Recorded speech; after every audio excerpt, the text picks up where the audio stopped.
Começando mais um audiolivro para vocês. Caso você ainda não conheça, o meu outro canal aqui no YouTube se chama Fada Literária e tá sempre aqui no primeiro link da descrição. Então corre se inscrever lá, porque lá tem vários conteúdos de livros também.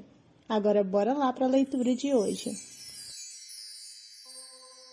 Capítulo 51. Lorcan permanecia no limite da cerca dos Hulk, mal observando os pássaros magníficos ou os montadores de armadura conforme se acomodavam para a noite. Alguns, ele sabia, ainda não encontrariam descanso. Em vez disso, carregariam seu grupo e os suprimentos necessários de volta à fortaleza que se elevava sobre a cidade e a planície. O macho não se importava, não se maravilhava com o fato de que em breve estaria no ar em uma daquelas bestas incríveis. Não se importava que no dia seguinte todos enfrentariam o exército sombrio que se reunia adiante. Ele tinha lutado em mais batalhas, mais guerras do que se incomodava em lembrar. O dia seguinte seria pouco diferente, exceto pelos demônios que matariam no lugar de homens ou féricos. Demônios como sua antiga rainha, aparentemente. Lorcan se oferecera a ela, quisera a rainha sombria ou acreditara que queria, e ela rira do guerreiro. Ele não sabia o que isso queria dizer sobre ela, sobre si mesmo. Lorcan pensara que sua escuridão, os tons de elas tivessem sido atraídos para ela, que os dois eram semelhantes. Talvez o deus sombrio não tivesse a intenção de que Lorcan jurasse lealdade a Maeve, mas que a matasse. Que se aproximasse bastante para fazê-lo. O macho não arrumou a capa para se proteger da lufada de ar frígido que vinha do lago distante. Em vez disso, recebeu o frio, o gelo e o vento, como se aquilo pudesse levar embora a verdade. Estamos de partida. A voz baixa de Elide interrompeu o silêncio estrondoso de seus pensamentos. Os Hulk estão prontos, acrescentou ela. Não havia medo ou pena no rosto da jovem, os cabelos pretos emoldurados pelas tochas e fogueiras. De todos eles, Elide recebera a notícia com pouca dificuldade, assumindo sua posição como se tivesse nascido em um campo de batalha. Eu não sabia, disse Lorcan, a voz tensa. Elide sabia a que ele se referia. Temos coisas maiores com que nos preocupar de qualquer forma. O guerreiro deu um passo na direção da jovem. Eu não sabia, repetiu ele. Elide inclinou a cabeça para lhe estudar o rosto, contraindo os lábios conforme o músculo estremecia em sua mandíbula. Quer que eu lhe dê algum tipo de absolvição por isso? Eu a servi por quase 500 anos. 500 anos e simplesmente achei que ela foi imortal e fria. Essa me parece a definição de um Valg. Ele exibiu os dentes. Eu, então, viva, durante eras, e veja o que isso faz com você, Lady. Não entendo por que está tão chocado. Mesmo com Maeve sendo imortal e fria, você a amava. Deve ter aceitado esses traços, portanto, que diferença faz como a chamamos? Eu não a amava. Certamente agia como se amasse. Porque sempre volta para isso, Elide, grunhiu Lorcan. Porque essa é a única coisa que não consegue deixar de lado? Porque estou tentando entender como você poderia amar um monstro. Por quê? Lorcan invadiu seu espaço pessoal. Elide não recuou um passo. De fato, ela estava com os olhos incandescentes ao sibilar. Porque vai me ajudar a entender como eu fiz o mesmo. A voz fraquejou nas últimas palavras e Lorcan ficou imóvel quando a frase foi absorvida por ambos. Ele jamais tivera alguém que... É uma doença? Indagou Elide. É algo destruído dentro de você? Elide. O nome saiu rouco dos lábios de Lorcan e ele ousou estender a mão para ela. Mas a jovem saiu do alcance. Se acha que porque fez o juramento de sangue a Elin isso significa alguma coisa para nós dois, está profundamente enganado. Você é imortal, eu sou humana. Não nos esqueçamos desse pequeno detalhe também. Lorcan quase se encolheu diante das palavras daquela terrível verdade. Ele tinha 500 anos, deveria dar as costas, não deveria se importar tanto com nada daquilo. Mas mesmo assim, ele disparou. Você está com ciúmes? É isso o que realmente a corrói. Elide soltou uma gargalhada que Lorcan jamais ouvira, cruel e afiada. Ciúmes? Ciúmes do quê? Daquele demônio que você serviu? Ela endireitou os ombros, como uma onda subindo antes de quebrar na praia. A única coisa sobre ela que invejo, Lorcan, é que ela se livrou de você. Ele odiou que aquelas palavras o tivessem atingido como um golpe, que ele não tivesse mais defesa ao que dizia respeito a ela. Desculpe, lamentou. Por tudo, Elide. Pronto, ele dissera aquilo, expusera tudo diante da jovem. Desculpe, repetiu Lorcan. Mas a expressão de Elide não suavizou. Não me importo, retrucou ela se virando. E não me importo se você sair vivo daquele campo de batalha amanhã. Ciúmes. Que ideia era aquela? Ter ciúmes de Maeve por possuir o afeto de Lorcan durante séculos? Elide mancou até o grupo de Rooks que se preparava, trincando os dentes com tanta força que seu queixo doía. Tinha quase alcançado o primeiro dos pássaros selados quando uma voz atrás dela falou. Deveria tê-lo ignorado. Elide parou ao ver que Gabriel a seguia. Como? A expressão normalmente calorosa do leão exibia seriedade, reprovação. Daria no mesmo chutar um macho já no chão? Elide não proferiu uma palavra irritada a Gabriel desde que o conhecera, mas respondeu. Não vejo como isso seja de sua conta. Jamais ouvi Lorcan pedir desculpas por nada, mesmo quando Maeve o açoitava por ter cometido um erro, ele não lhe pedia desculpas. Isso significa que ele merece meu perdão? Não, mas precisa entender que ele fez o juramento de sangue para Elin por você, por mais ninguém, para poder permanecer a seu lado, mesmo sabendo muito bem que você tem uma vida mortal. Os Rooks se agitaram, farfalhando as asas em antecipação ao voo. Ela sabia, soube no momento que Lorcan tinha se ajoelhado diante de Ailin. Semanas depois, Elide não sabia o que fazer com aquilo, com o conhecimento de que Lorcan fizera aquilo por ela. Esse desejo de conversar com ele, de trabalhar com ele como tinha feito, ela se odiava por isso, por não tentar guardar o rancor por mais tempo. Por isso, ela o procurara naquela noite, não para punir Lorcan, mas a si mesma, para se lembrar de que a quem ele entrega sua rainha, do quanto ela estivera profundamente enganada. E a frase de despedida que dissera era uma mentira desprezível, odiosa. Elide se voltou para Gabriel de novo. Eu não. O leão já havia ido embora. E durante o voo frio por cima do exército, então por cima do mar de escuridão que se espalhava entre ele e a antiga cidade, até mesmo aquela voz sábia que havia sussurrado durante toda a vida de Elide se calara. Nesrin estava ao lado de Salki, a mão na lateral, penada da montaria, observando o grupo subir para o céu. Os 20 Rook não estavam apenas carregando a Elin Galatnos e seus companheiros, incluindo Shaul e Irene, mas também, mais curandeiras, suprimentos e alguns cavalos encapuzados e encurralados em baias de madeira que os pássaros conseguiam carregar, inclusive o cavalo do próprio Shaul, Farracha. Eu queria poder acompanhá-los, suspirou Bort de onde acariciava Arcas, para lutar junto aos féricos. Nesrin lançou a ela um olhar interessado de esguelha. Terá essa oportunidade muito em breve, se marcharmos para Terrassen depois disso. Perto delas, um riso masculino de deboche soou. Vá bisbilhotar outra pessoa, Hieran, disparou a jovem para o prometido. Mas o capitão de Berlade apenas respondeu. Que bela comandante você é, suspirando pelos féricos como uma menininha apaixonada. Bort revirou os olhos. Quando eles me ensinarem suas técnicas de assassinato e eu usar para arriscar você do mapa em nossa próxima reunião, pode vir me contar sobre meus suspiros. O belo capitão se aproximou batendo os pés, afastando-se do próprio Hulk. E Nesrin abaixou o rosto para esconder o sorriso, percebendo-se muito interessada nas penas marrons de Salki. Será minha esposa, então? Segundo seu acordo com minha mãe de fogo, disse ele cruzando os braços. Não seria apropriado matar seu marido na reunião. Bort sorriu com uma meiguice venenosa para o prometido.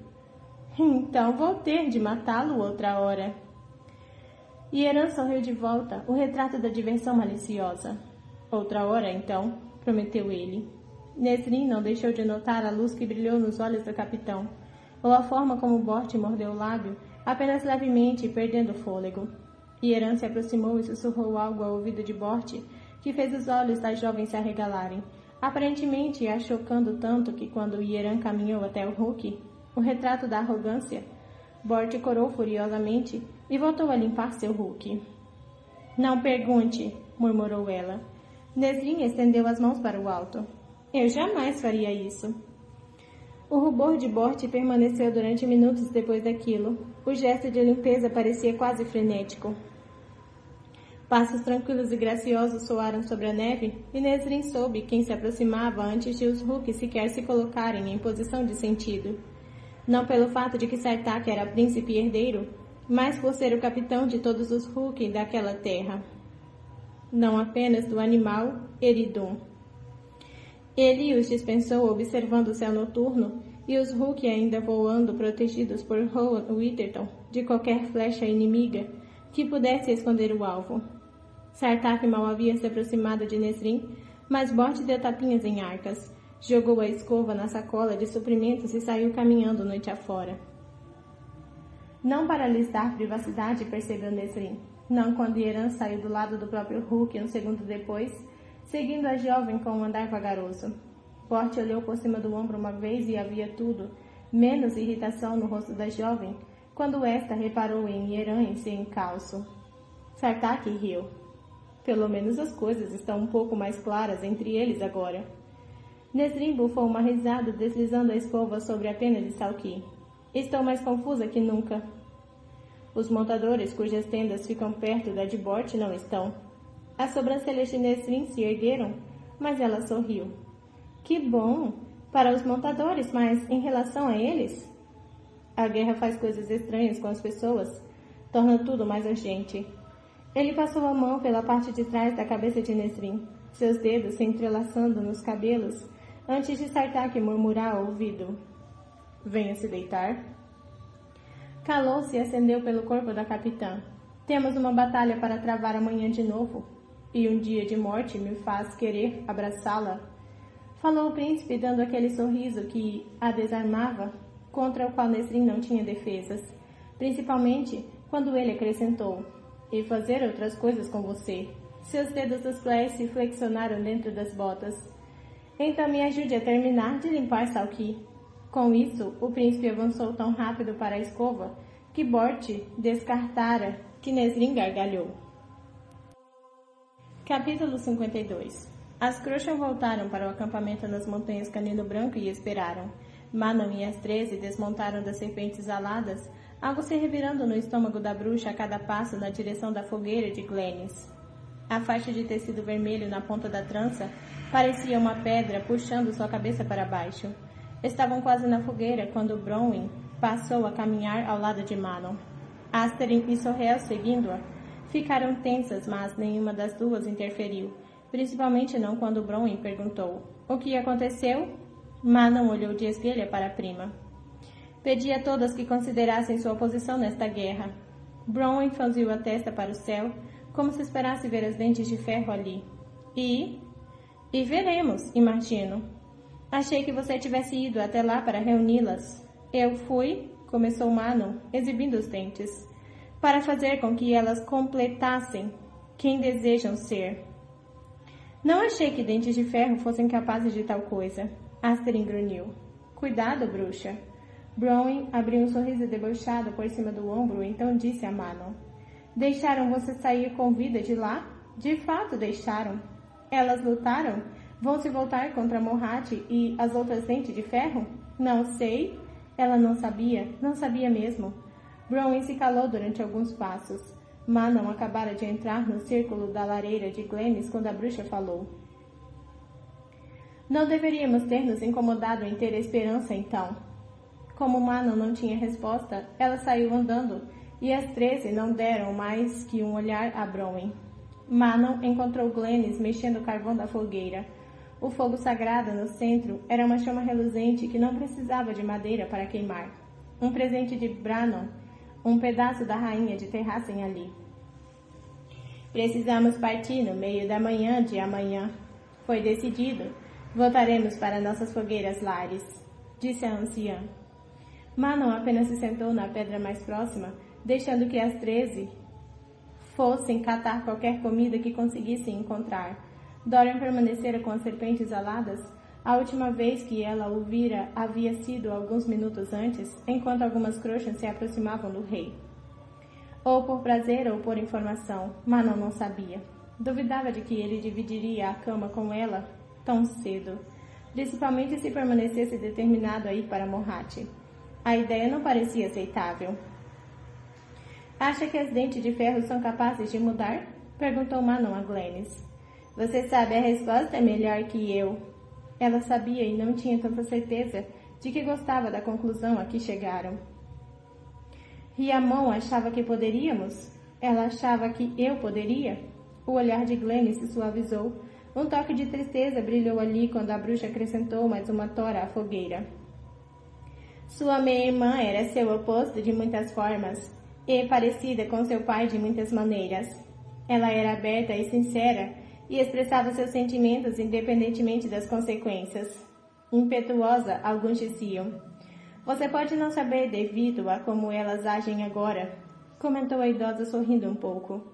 Mas havia mais que poucas entre essas várias fogueiras que não gostavam de Riamon, que não queriam ouvir seus sermões sobre nosso povo fracassado, sobre como existia uma solução melhor, como nosso povo poderia encontrar paz. Todo dia, ela falava alto e para qualquer um que ouvisse sobre a possibilidade de um reino das bruxas unido. Sobre a possibilidade de um futuro em que não precisássemos nos esconder nem ficar tão dispersadas. Muitas a chamavam de tola, achavam que ela estava sendo tola, principalmente ao ir atrás de você, para ver se você concordava com ela, apesar do que sua história sangrenta sugeria.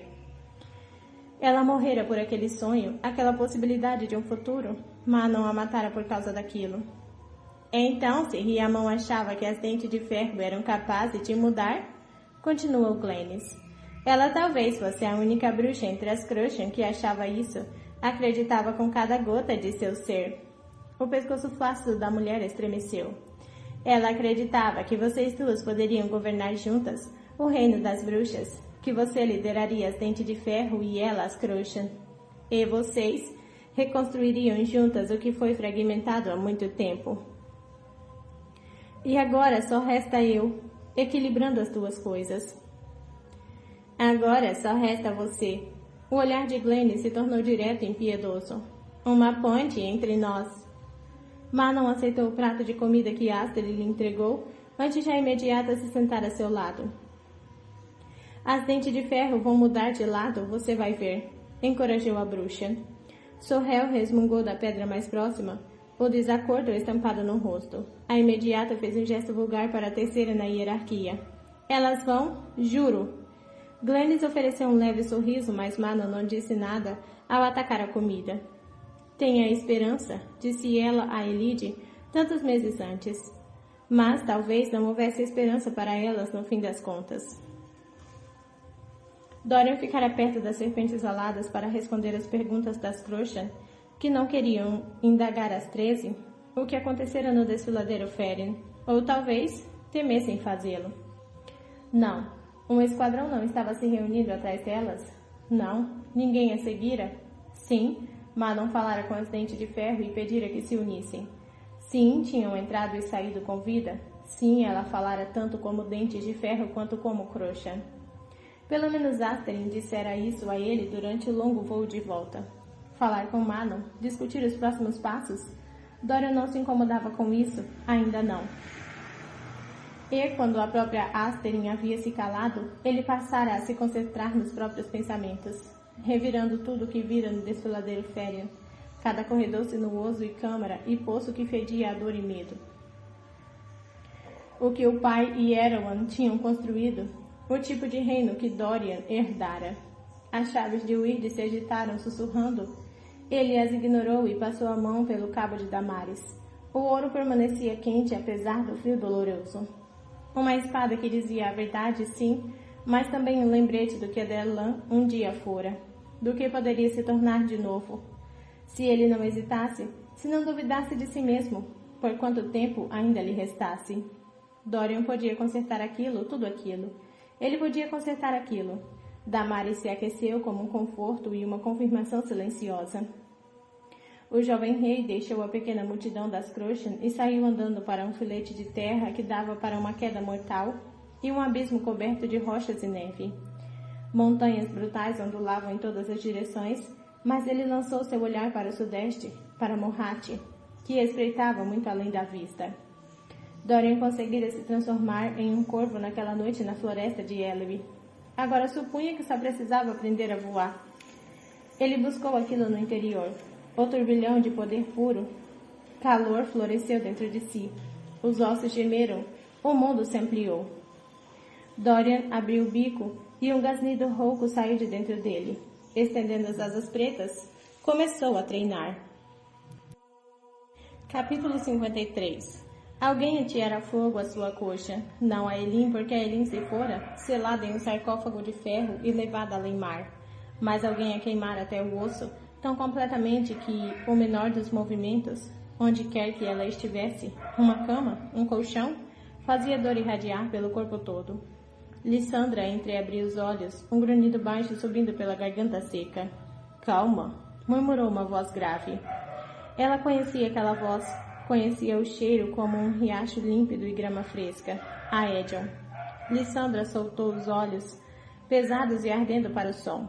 Os cabelos brilhantes do general caíram inertes, sujos de sangue, e aqueles olhos turquesa estavam com olheiras arroxeadas e completamente inexpressivos, vazios. Uma tenda improvisada se erguia ao redor, e a única luz vinha de uma lanterna que oscilava ao vento fustigante que entrava pelas abas. Lissandra fora coberta até o alto com cobertores, embora Edion estivesse sentado em um balde virado. Ainda de armadura, com nada para aquecê-lo. A metamorfa descolou a língua do céu da boca e ouviu o mundo além da tenda escura. Caos, gritos, alguns homens berrando. Entregamos Perrate, explicou a Edion a voz rouca. Estamos em fuga há 2 dias, mais 3 dias e chegaremos a Orinte. As sobrancelhas da mulher se franziram levemente. Ficará inconsciente por tanto tempo assim? Tivemos de colocá-la em uma carruagem com os outros feridos. Esta foi a primeira noite em que ousamos parar. A estrutura forte que era o pescoço do guerreiro estremeceu. Uma tempestade atingiu o sul e reduziu a velocidade de Morhat apenas o suficiente. Ela tentou engolir para afastar a secura da garganta. A última coisa de que se lembrava era de enfrentar aquele Zilken, jamais tão ciente dos limites de um corpo mortal, de como até mesmo a Elin, que parecia tão alta ao caminhar com atitude pelo mundo, ficava diminuída perto das criaturas. Então aquelas garras rasgaram sua perna, e depois Lissandra conseguira deferir um golpe perfeito, matar uma delas. Você reuniu nosso exército, disse ele. Perdemos a batalha, mas eles não fugiram de vergonha. Lissandra conseguiu tirar uma das mãos debaixo das cobertas e se esticou para a jarra de água ao lado da cama. A Edion se colocou imediatamente em movimento, enchendo um copo.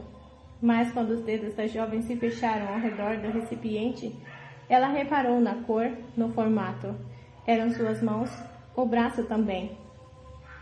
Você se transformou? Contou a Edion, ao reparar que ela arregalara os olhos, enquanto a curandeira costurava sua perna. Acho que a dor, você se metamorfoseou de volta para esse corpo. Horror, estrondoso e nauseante se acumulou dentro da jovem. Quantos viram?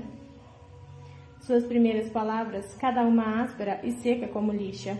Não se preocupe com isso. Lissandra entornou a água pela garganta. Todos sabem? Um aceno sério. O que contou a eles? Sobre a Elin? Que ela está em uma missão vital com Rowan e os demais, e que é tão secreta que não ousamos falar sobre isso. Os soldados estão... Não se preocupe com isso, repetiu a Edion, mas ela conseguia ver no rosto do general a tensão. Tinha se reunido para sua rainha, apenas para perceber que fora uma ilusão, que o poder da portadora do fogo não estava com eles, que não os protegia contra o exército ao encalço. Desculpe, sussurrou Lissandra. Ele pegou o copo vazio de água antes de segurar a mão da metamorfa, apertando-a carinhosamente. Eu peço desculpas, Lissandra, por tudo. Ele engoliu em seco. Quando vi os Zilken, quando a vi contra eles. Inútil, vadia mentirosa. As palavras que ele atirara contra ela, que proferira com ódio, afastaram Lissandra da confusão da dor, aguçando sua concentração. Você fez isso? Disse ele, baixando a voz. Por Terrassen, por Aelin, estava disposta a morrer por Terrassen, pelos deuses. Eu estava. As palavras saíram tão frias quanto o aço. A Edion piscou quando ela tirou as mãos das suas. A perna doía e latejava, mas Lissandra conseguiu se sentar para encará-lo. Fui diminuída e humilhada de tantas formas durante tantos anos, disse a metamorfa com a voz trêmula. Não de medo, mas devido à onda que varria tudo dentro de si, queimando com o ferimento na perna. Mas jamais me senti tão humilhada como quando você me atirou na neve, quando me chamou de vadia mentirosa na frente de nossos amigos e aliados. Jamais. Lissandra odiou as lágrimas de raiva que fizeram seus olhos arder. Houve uma época em que fui forçada a rastejar diante de homens, e pelos deuses quase rastejei por você durante esses últimos meses.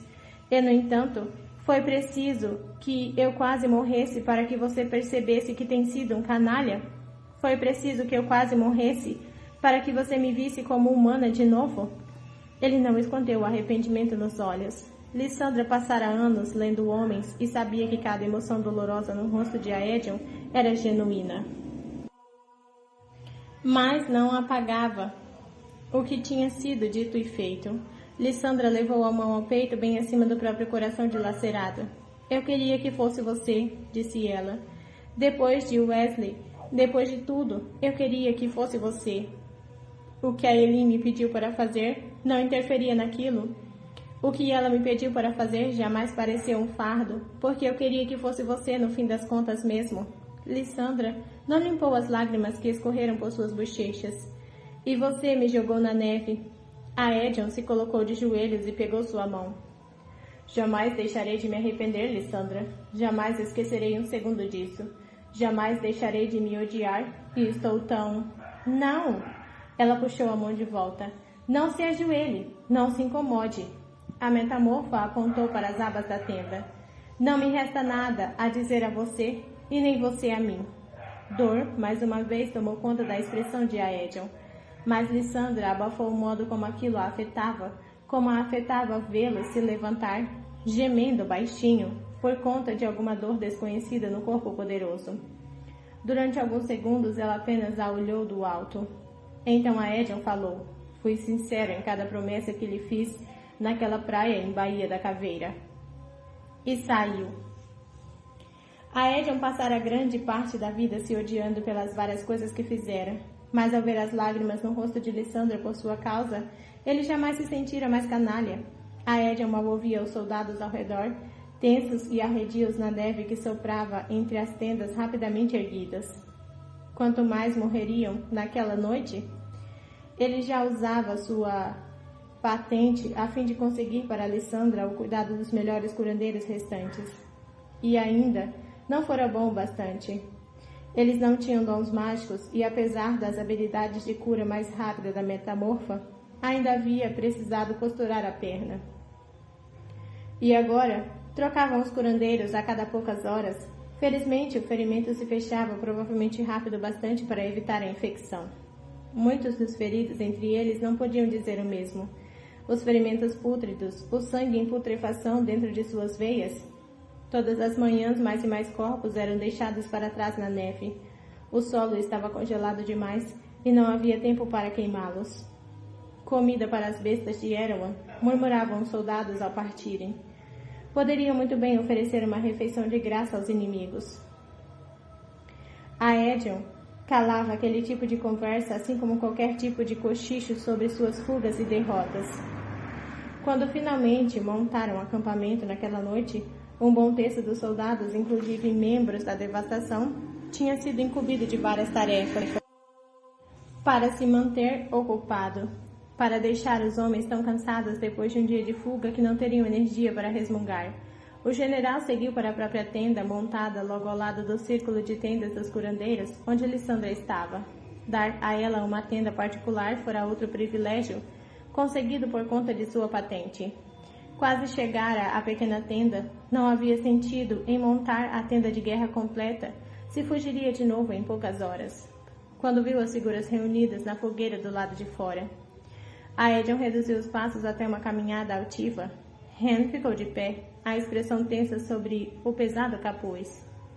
Mas foi o homem ao lado de Hen que fez o temperamento de Aedion se tornar algo perigoso. Darrow, disse ele. Achei que estivesse em Oriente a esta altura. O Lorde, encasacado em peles, não sorriu. Vim entregar a mensagem pessoalmente, uma vez que meu mensageiro de maior confiança parece inclinado a escolher outra aliança. O velho desgraçado sabia, então, sobre Lissandra, se passando por Aelin sobre o papel de Nox Owen, ao mover o exército para longe de seu alcance. Vamos acabar logo com isso, então, disparou Aedion. Hen ficou tenso, mas não disse nada. Os lábios finos de Darrow se curvaram em um sorriso cruel. Por seus atos de rebeldia inconsequente, por seu fracasso em seguir nosso comando e levar suas tropas para onde ordenamos, por sua total derrota na fronteira e pela perda de Perrate, está destituído de seu posto. Aedion mal ouviu as palavras. Considere-se agora um soldado da devastação, se é que o aceitarão. E quanto à impostora que exibiu por aí, um riso de deboche para as tendas dos curandeiros. O guerreiro grunhiu, os olhos de Darrow se semicerraram. Se ela for mais uma vez pega fingindo ser a princesa Aelin? Aedion quase lhe rasgou o pescoço diante daquela palavra, princesa. Teremos pouca escolha a não ser assinar uma ordem de execução. Gostaria de vê-lo tentar. Gostaria de ver você tentar nos impedir. Aedion abriu um sorriso sarcástico. Ah, não é comigo que você lidaria? Boa sorte a qualquer homem que tentar ferir uma metamorfa tão poderosa. Darrow ignorou a promessa e estendeu a mão. A espada de Orinte, por favor. Hen se sobressaltou. Está maluco, Darrow? Aedion apenas o encarou. O velho Lorde insistiu. Esta espada pertence a um verdadeiro general de Terrassen, a seu príncipe comandante. Como você não é mais o portador desse título, a espada voltará para Orinte, até que um novo portador, mais adequado, possa ser escolhido. A espada está conosco, Darrow, por causa de Aedion, grunhiu Hen. Se ele não a tivesse recuperado, ainda estaria enferrujando no tesouro de Adarlan. Aedion sempre terá nossa gratidão por isso, pelo menos nesse assunto. Um rugido maçante tomou a mente de Aedion. A mão de Darrow permaneceu estendida. Ele merecia aquilo, pensou o guerreiro, pelo fracasso naqueles campos de batalha, pelo fracasso em defender a terra que prometera a Aelin salvar, pelo que fizera com a metamorfa que tomara seu coração desde o momento em que ele havia destroçado aqueles soldados Valg no esgoto de Forte da Fenda. Aedion desafivelou a espada antiga do cinto.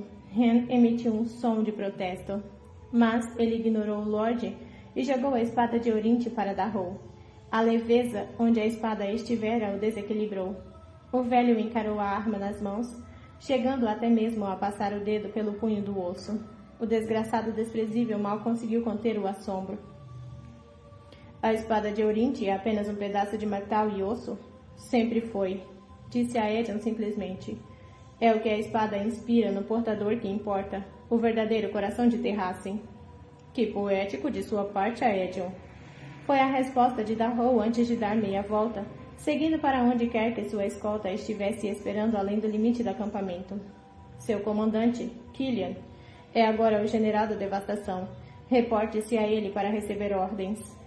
A neve que soprava espiralando-se devorou o velho Lorde depois de poucos passos. Ao inferno que você não é general, praguejou Hen.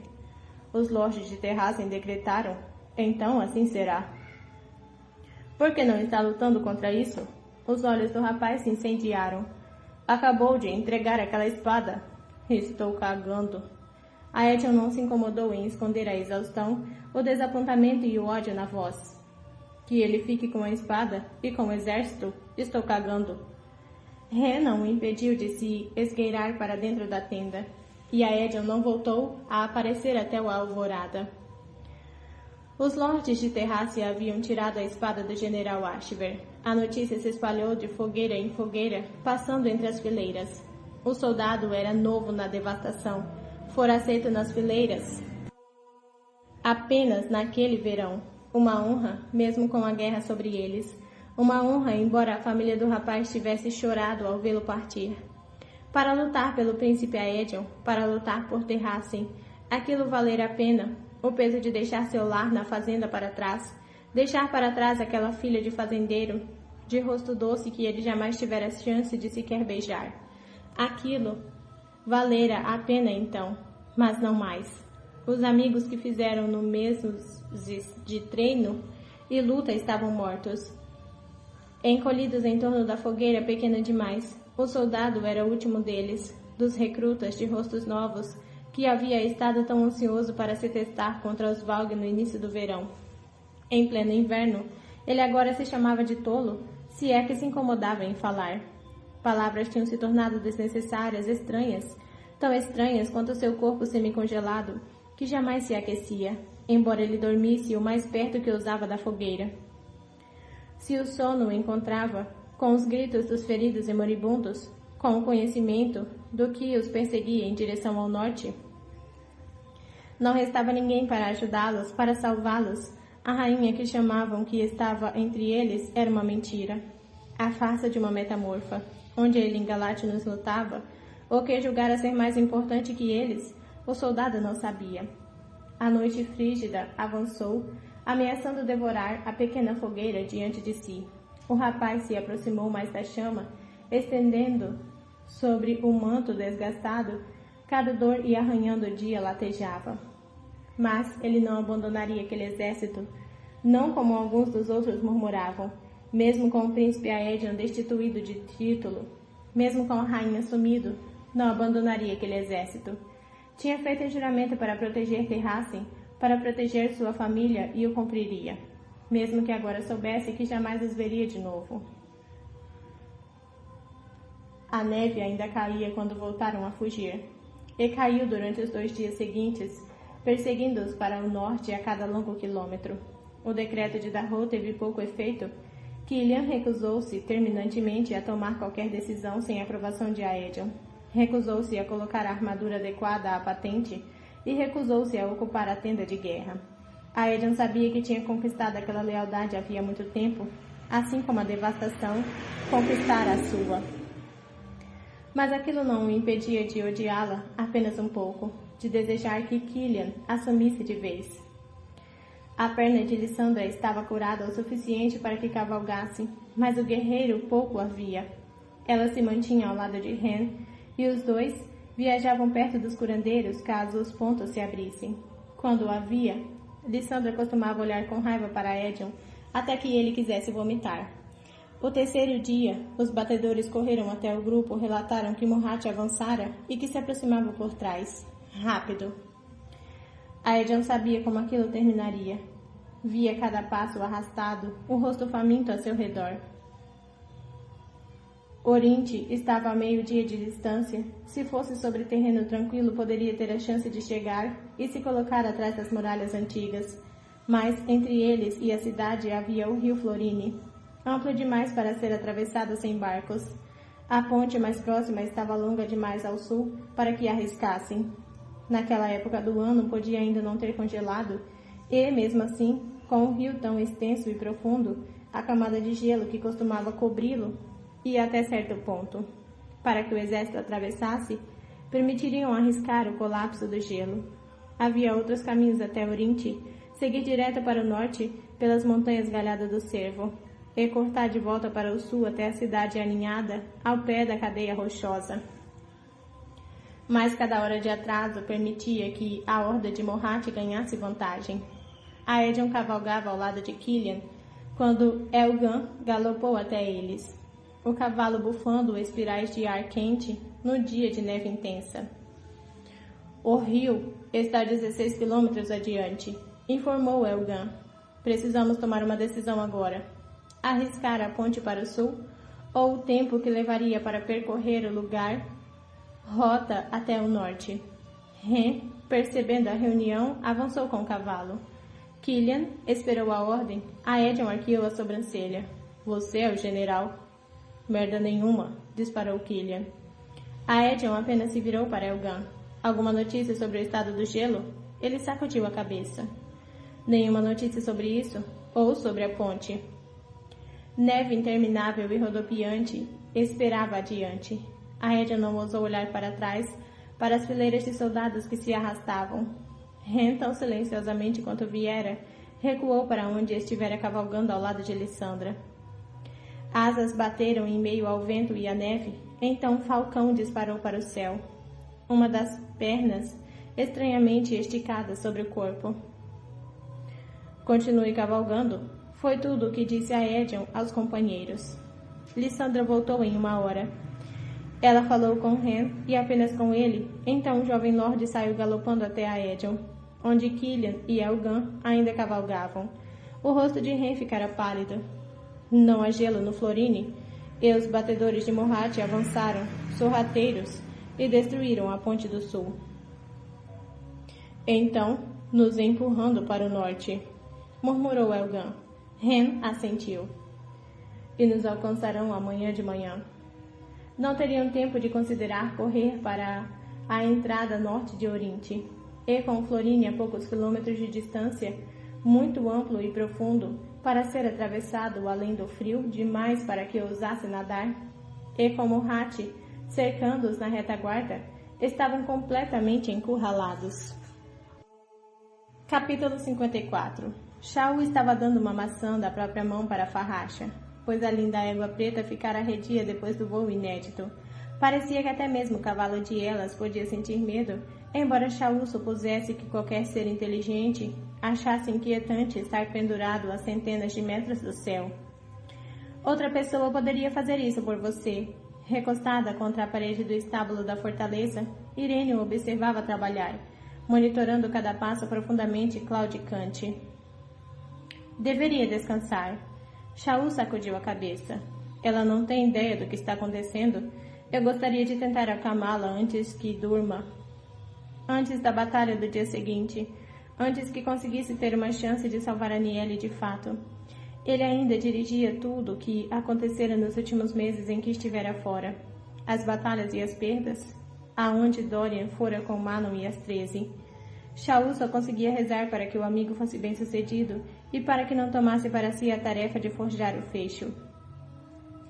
Precisando pensar em tudo que descobrira, Shaul deixara a Elin e os demais perto do grande salão, para que encontrasse qualquer comida que conseguissem, e imediatamente levar a Farrasha até ali, em grande parte pela segurança de todos, em torno da égua, Munique, pois ela tentava arrancar um pedaço do soldado mais próximo assim que seu capuz fora retirado.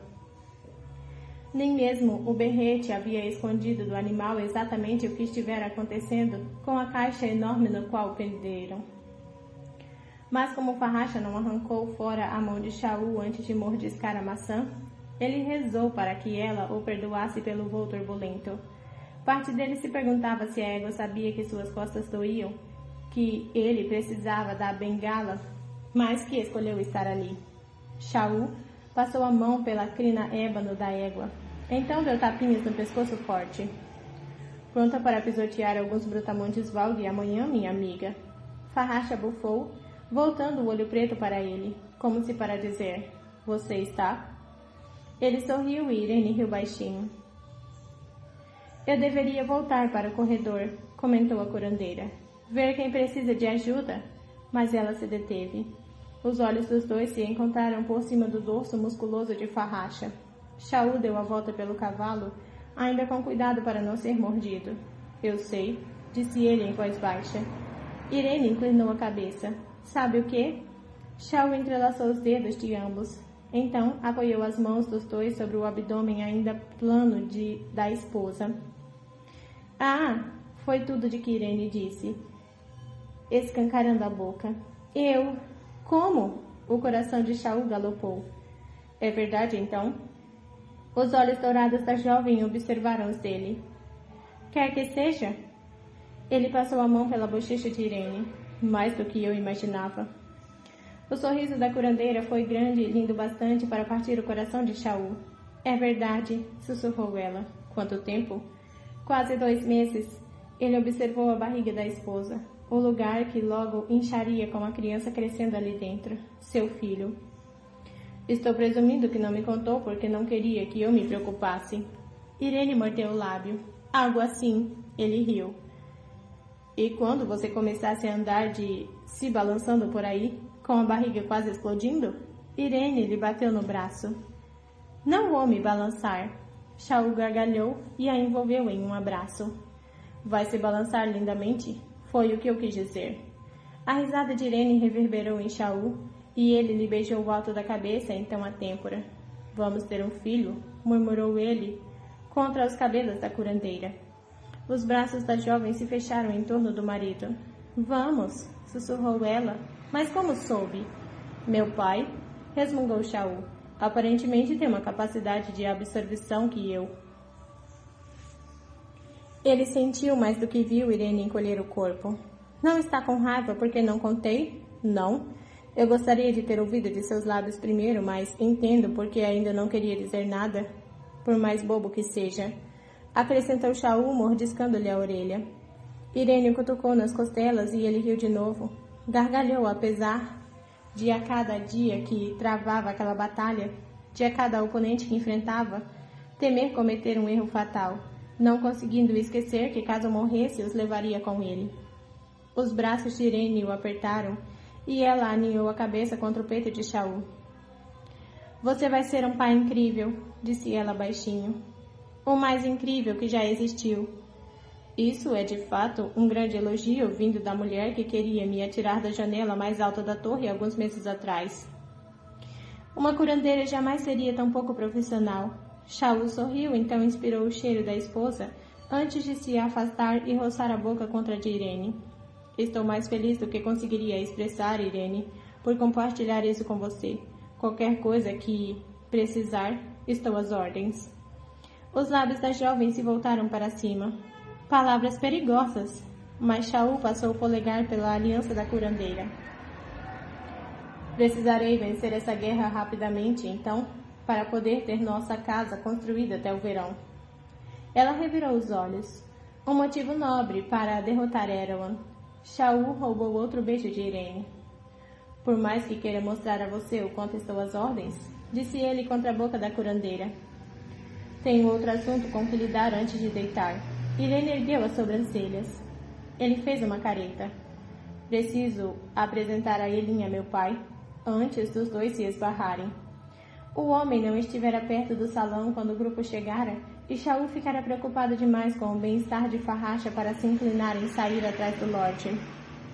Irene se encolheu, embora a diversão tivesse brilhado em seus olhos. É ruim eu querer me juntar a você e levar um lanchinho? Shaul passou o braço por cima dos ombros dela, dando a Farracha uma carícia de despedida antes de partirem.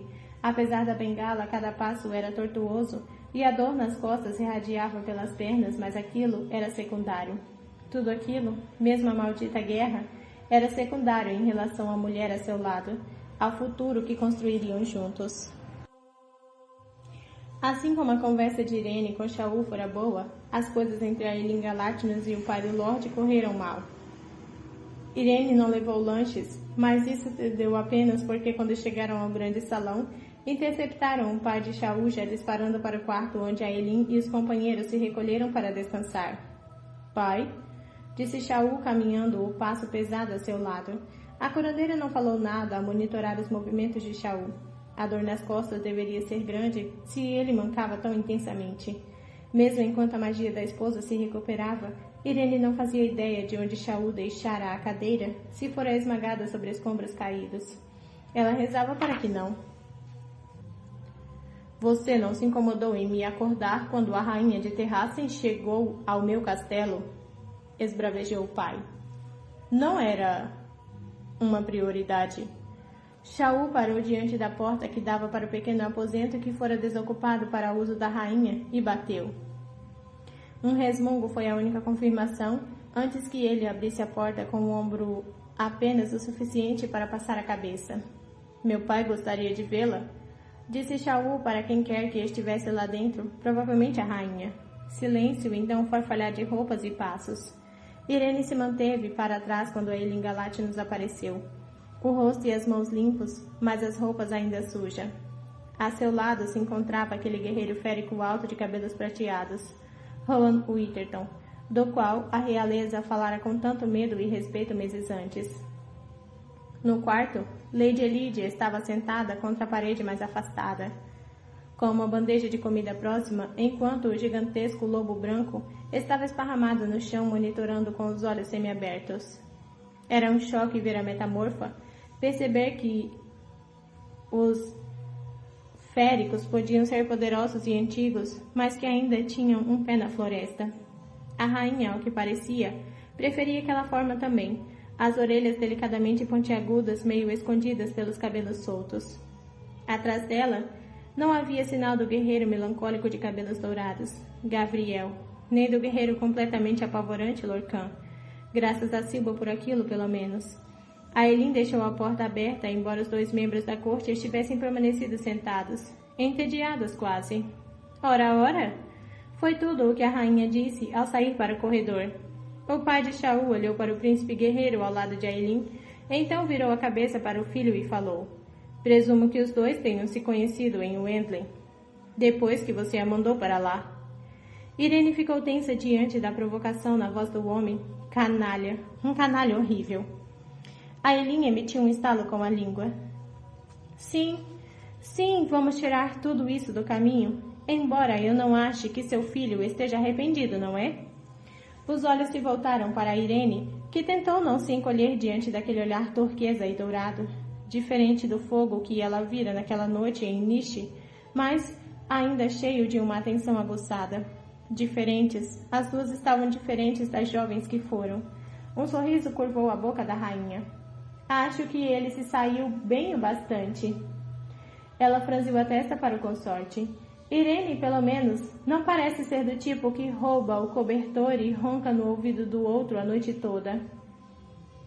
A jovem curandeira tossiu enquanto o príncipe Rowan apenas sorriu para a rainha. Não me importo com seus roncos, retrucou ele tranquilamente. A boca de Aelin se repuxou quando ela se virou para o pai de Shaul. A risada da própria Irene cessou diante da falta de luz no rosto do Lorde. Shaul ficou tenso como um arco puxado conforme a rainha disse para o homem.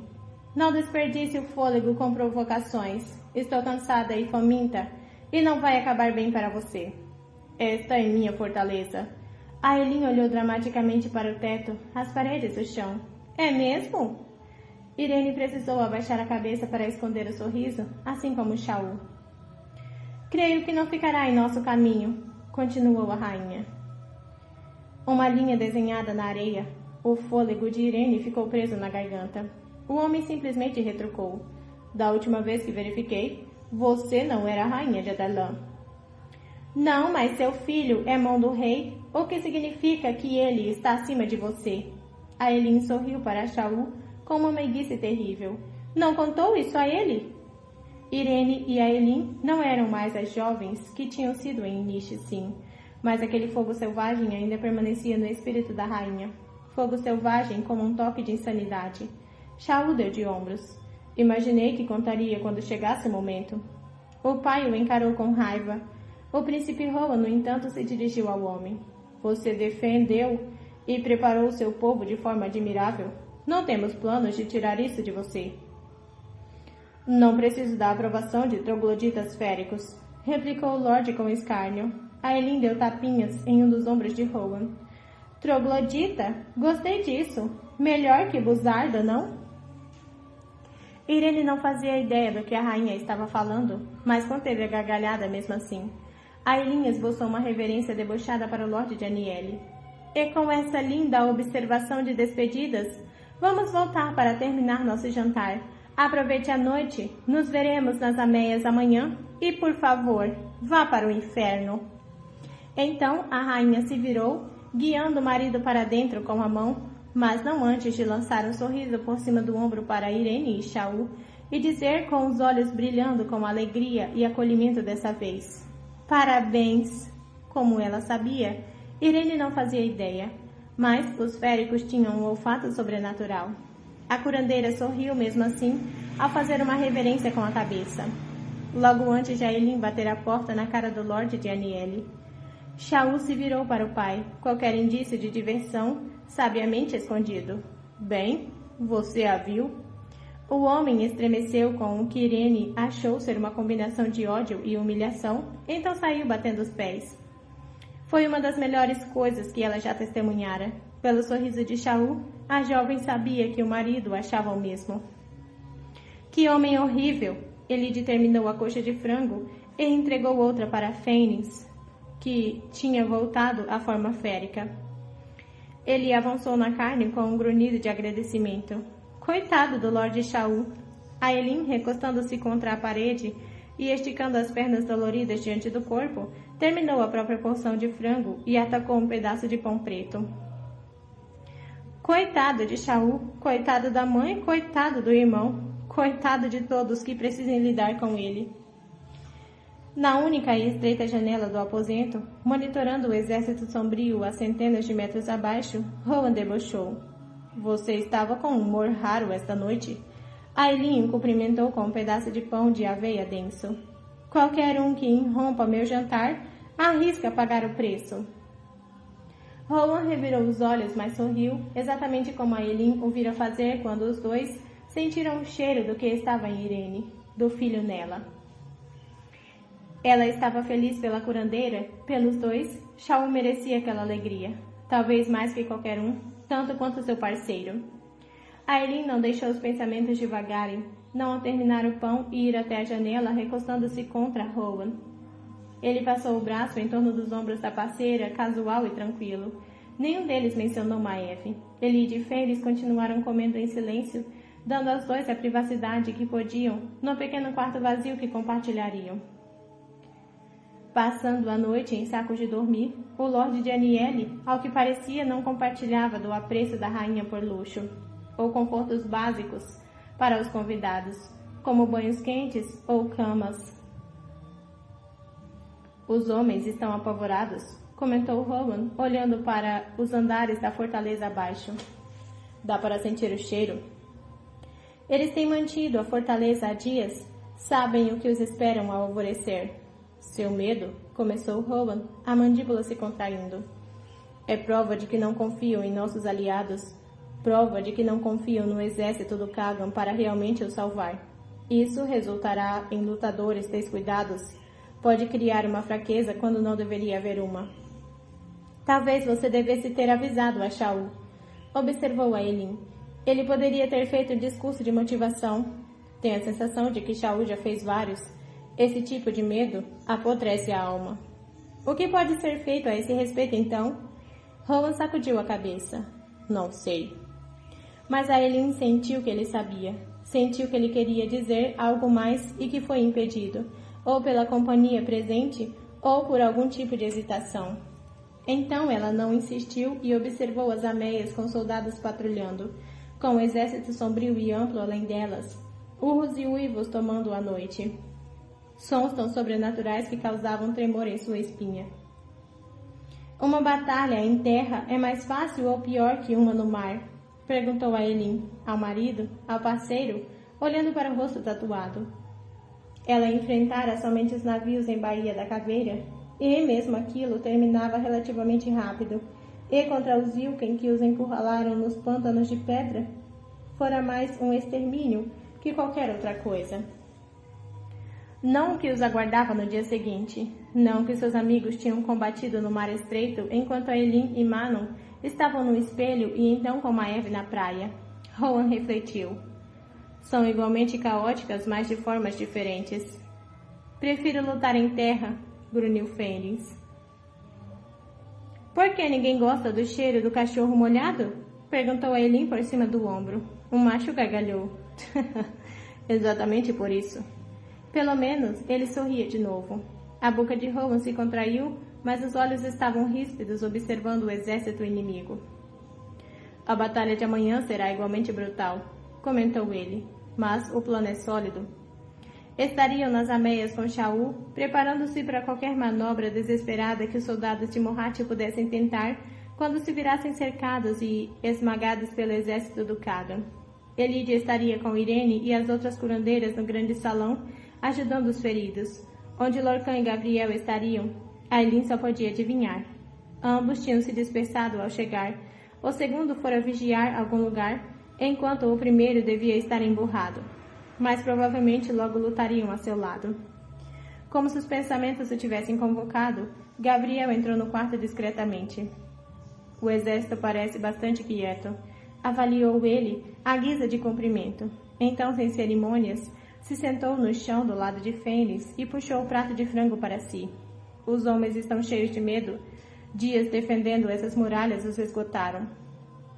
Rohan assentiu, sem se incomodar em dizer que tinha acabado de discutir aquilo enquanto o leão destrinchava a comida.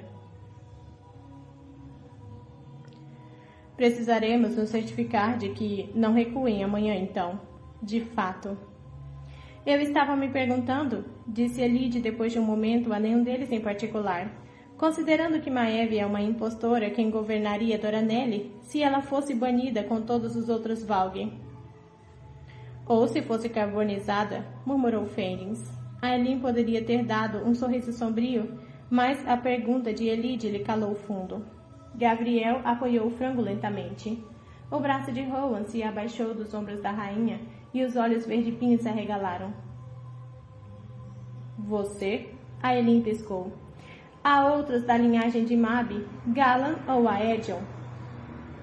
O trono passa pela linhagem materna somente para uma fêmea. Ou deveria ter passado, explicou Rohan.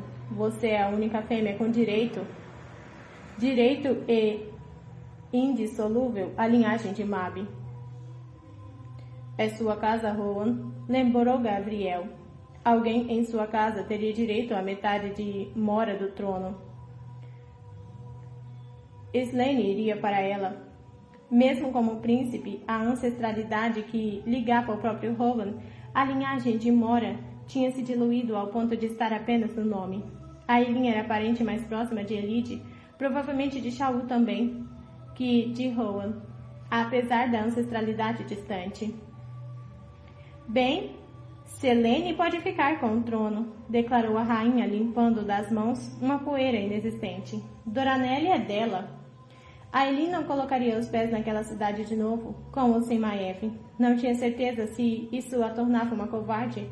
Não ousou buscar o murmúrio reconfortante da magia. O povo pequenino sabia mesmo, considerou Fênix, esfregando o maxilar. O que você era? Eles sempre a conheceram, o povo pequenino. Salvaram sua vida 10 anos antes e salvaram a vida deles durante as últimas semanas.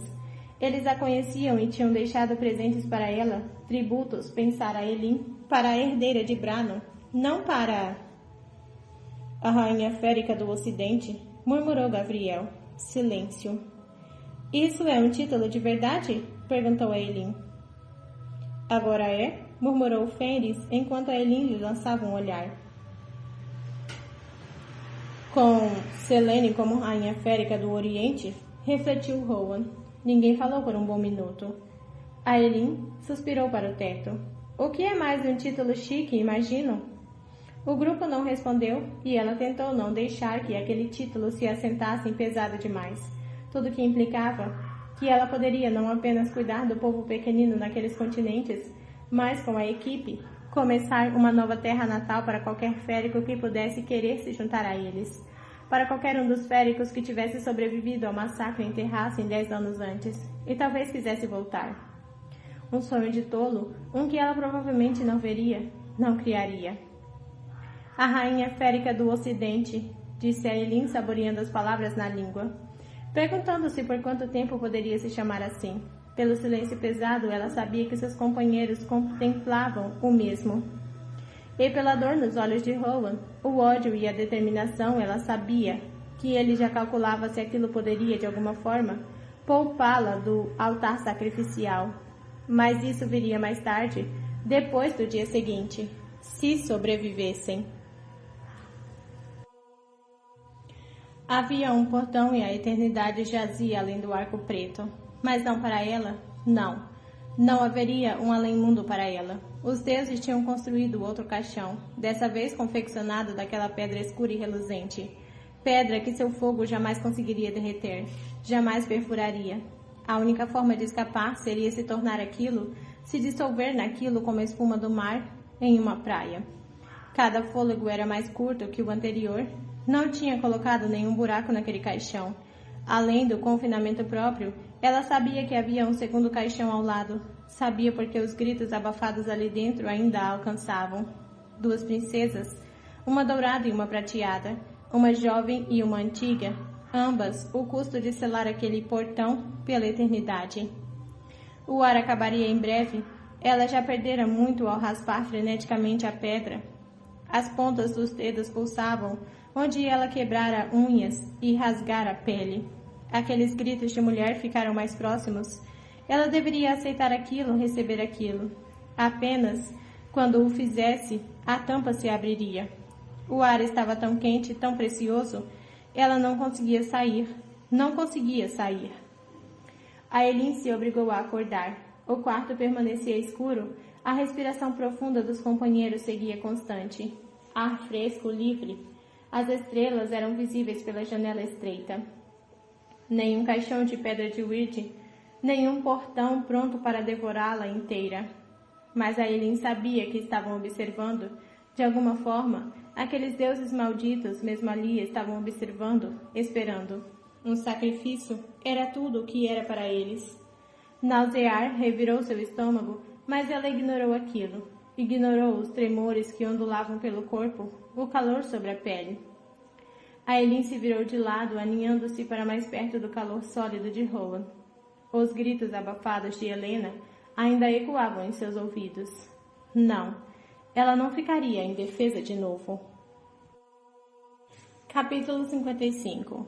Estar em uma forma feminina não era exatamente o que Dorian havia esperado. A forma como andava, a forma como mexia o quadril e as pernas. Estranho, tão inquietantemente estranho. Se alguma das Crochan tinha reparado em uma jovem bruxa entre elas, caminhando em círculos, agachando-se e esticando as pernas, não pararam de trabalhar enquanto preparavam um acampamento para partir. Então havia a questão dos seios, os quais Dorian jamais imaginara serem tão incômodos. Não era desagradável, mas o choque ao esbarrar os braços ali, a necessidade de ajustar a postura para acomodar o pequeno peso, ainda era novo depois de algumas horas. Ele mantivera a transformação o mais simples possível. Escolhera uma jovem Crochan na noite anterior, uma das novatas, que poderia não ser necessária em todos os momentos, ou notada com muita frequência, e a estudara até ela provavelmente achar que Dorian era um tarado.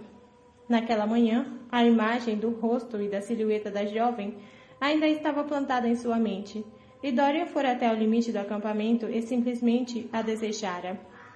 Bem, talvez não simplesmente.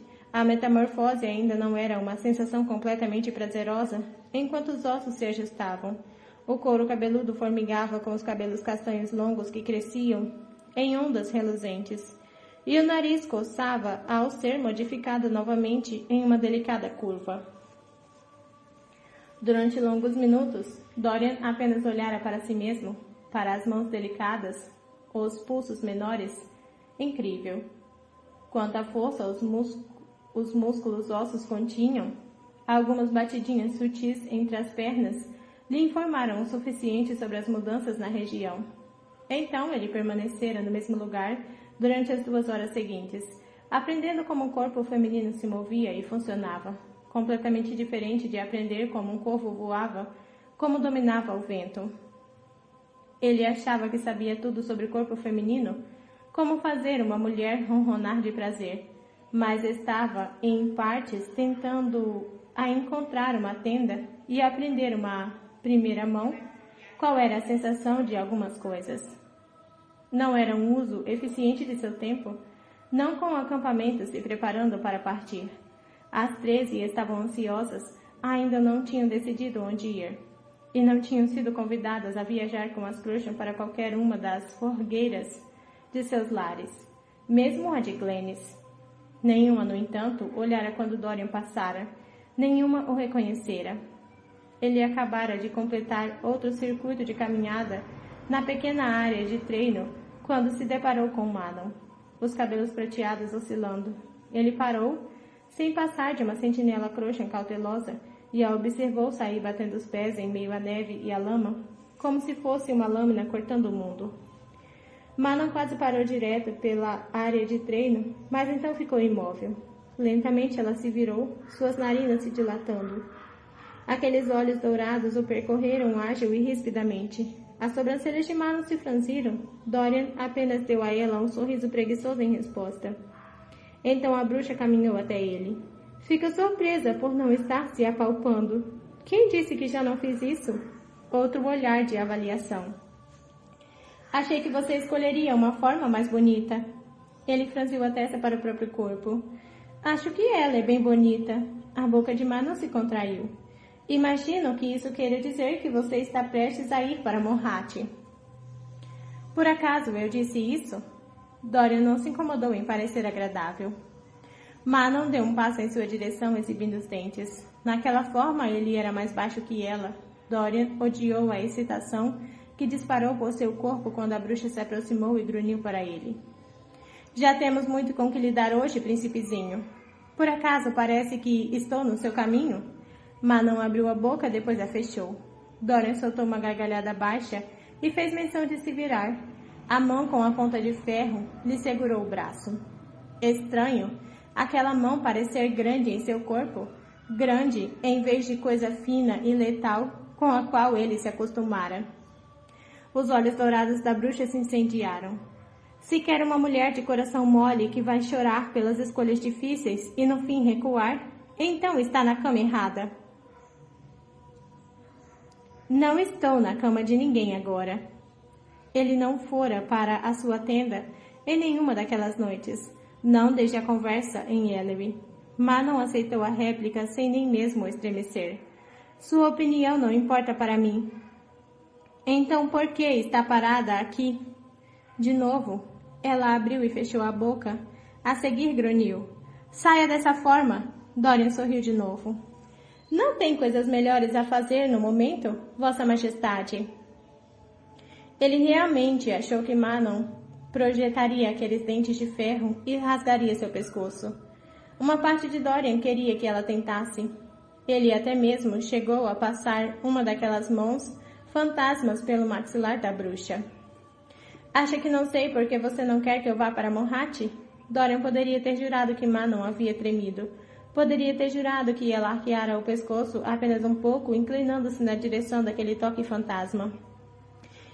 Ele levou aqueles dedos invisíveis ao pescoço da bruxa, passando-os por sua clavícula. Peça para eu ficar, disse ele, e as palavras não tinham nenhum carinho, nenhuma bondade. Peça para eu ficar com você, se é o que quer. Os dedos invisíveis projetaram garras e roçaram a pele dela. A garganta de Manon tremeu. Mas você não vai pedir isso, não é, Manon? A respiração da bruxa ficou irregular. Dorian continuou acariciando o pescoço e o maxilar, acariciando a pele que ele provara diversas vezes. Sabe por quê? Quando a bruxa não respondeu, ele deixou que uma daquelas garras fantasmas se enterrassem apenas levemente. Manon engoliu em seco, mas não por medo. Dorian se aproximou, inclinando a cabeça para trás, e encarou-a ao ronronar. Porque, embora seja mais velha, seja letal de milhares de formas diferentes, bem no fundo tem medo. Não sabe como me pedir para ficar porque tem medo de admitir para si mesma que quer isso. Você tem medo de si mesma, mais que qualquer um no mundo. Você tem medo. Durante vários segundos, Manon apenas o encarou. Não sabe do que está falando, grunhiu ela, então e saiu batendo os pés. A risada baixa de Dorian irradiou atrás da bruxa. A coluna de Manon enrijeceu, mas ela não se virou. Medo de admitir que sentia qualquer tipo de apego era absurdo e talvez verdade, mas não era problema seu, não no momento. Manon saiu andando pelo acampamento em preparação, onde tendas eram retiradas e dobradas. Fogueiras eram recolhidas. As 13 estavam com as serpentes aladas. E os suprimentos já tinham sido guardados na algibeira das celas. Algumas das trouxas franziram a testa em sua direção, não com raiva, mas com algo como desapontamento, descontentamento, como se achassem que se separar fosse uma má ideia. Manon evitou dizer que concordava, mesmo que as 13 a seguissem, as trouxas encontrariam uma forma de despistá-las, de usar o poder para prender as serpentes aladas por tempo suficiente a fim de desaparecerem. E ela não iria se rebaixar, nem rebaixar as 13, até que se tornassem cães seguindo as mestres. Podiam estar desesperadas por ajuda, podiam ter prometido ajudar os aliados, mas a bruxa não se diminuiria mais. Manon parou no acampamento de Glennis, a única fogueira que ainda queimava, uma fogueira que sempre ficaria acesa. Um lembrete da promessa feita de honrar a rainha de Terrassen, uma única chama solitária contra o frio. Manon esfregou o rosto ao se sentar em uma das rochas que ladeava a fogueira. A mão de alguém repousou sobre seu ombro quente e leve. Ela não se incomodou em afastá-la. Partiremos em alguns minutos, avisou Glennis. Queria vir me despedir. Manon olhou para a bruxa idosa. Bom voo! Era realmente a única coisa que restava a dizer. O fracasso de Manon não se devia a Glennis, não se devia a ninguém exceto ela mesma, supunha a bruxa. Você tem medo. Era verdade. Ela tentara, mas não tentara de verdade conquistar as trouxas, deixara que vissem qualquer parte sua que significasse alguma coisa, deixar que vissem como a afetavam, saber que tinha uma irmã e que a matara. Manon não sabia como e jamais se incomodara em aprender. Você tem medo? Sim, tinha de tudo. Glennis tirou a mão do ombro de Manon. Que seu caminho a leve em segurança pela guerra e de volta para casa, enfim. A jovem bruxa não sentiu vontade de dizer à idosa